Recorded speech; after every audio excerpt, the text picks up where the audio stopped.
Welcome to the second episode of the Motivate This series. These lessons are intended for my daughter for when I'm gone. They are not socially acceptable, and I'm likely to offend some people, and I don't care. Lesson 2, invest or else. I should start off by saying I am not a financial advisor. If you follow anything I suggest, do it at your own risk. Now, I didn't start my first 401k till I was way into my career, and as it turns out, I ended up having to give it to my ex-wife as part of the divorce settlement. Now, at the time, there was only $10,000, and I say only because when you're talking about retirement funds, 10 grand is nothing. Now, after I relocated to Arizona and I got a new job, I immediately signed up for their 401k and the retirement plan, and the company matched it up to 10%. Now, this initially was a traditional 401k. I eventually started changing it over to a Roth 401k. What's the difference? With the Roth, taxes are taken off initially, right off the bat, and so any interest that accrues, you don't have to pay any more taxes on. Now, the tax man, the IRS, you do not want to play with these guys. Years and years and years ago, they froze one of my bank accounts, and when they unfroze it, they left me with nothing. They cleaned out my account. These are the same guys that ended up getting Al Capone, right? So do not mess with the IRS. Now, my advice to you is to get a 401k started as soon as possible. Worst case, if the company you work for doesn't offer a 401k, you can go and get an index fund from Vanguard. 30 years is gonna fly by.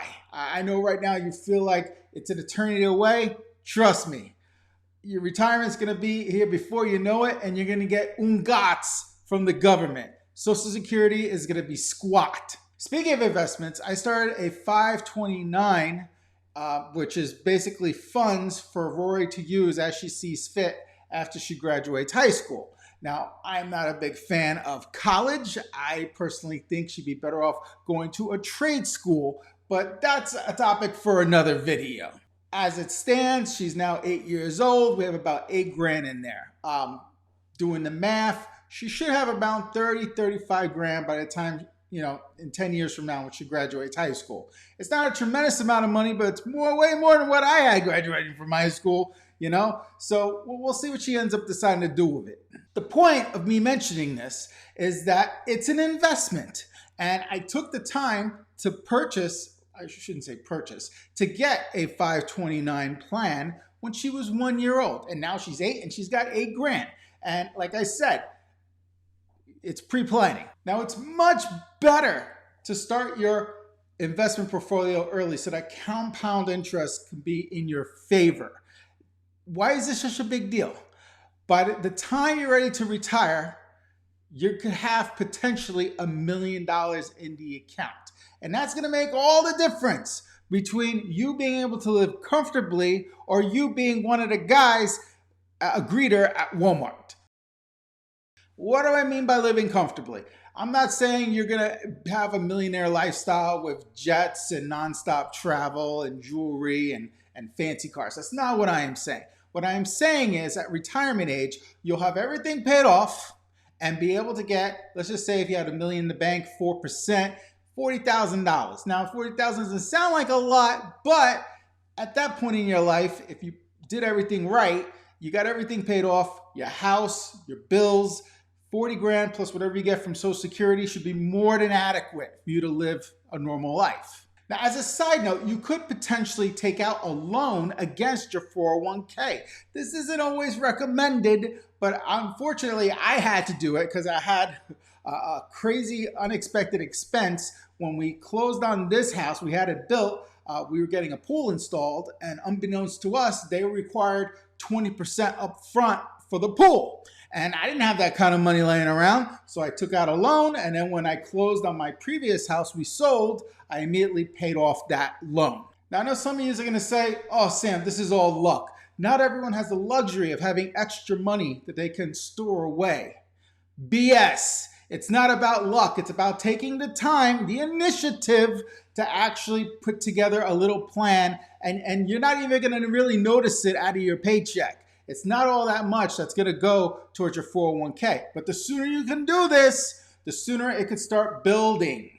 This is very important information that they did not teach me in school. So I'm doing you a favor and telling you now. If you're older, you should already know this. Already have hundreds of thousands of dollars in your 401k or Roth IRA or whatever it is you got. Now don't listen to me. Listen to guys that have helped many, many, many people retire with dignity, like Dave Ramsey. Now he and I don't see eye to eye on everything. He likes to do Sunday preaching, which I'm not a fan of, but at the end of the day, we do agree. By the time you retire, you should have everything paid off and a nice nest egg. You know, he does this thing called the baby steps, and he encourages people to not put anything in their 401k until they're completely debt free.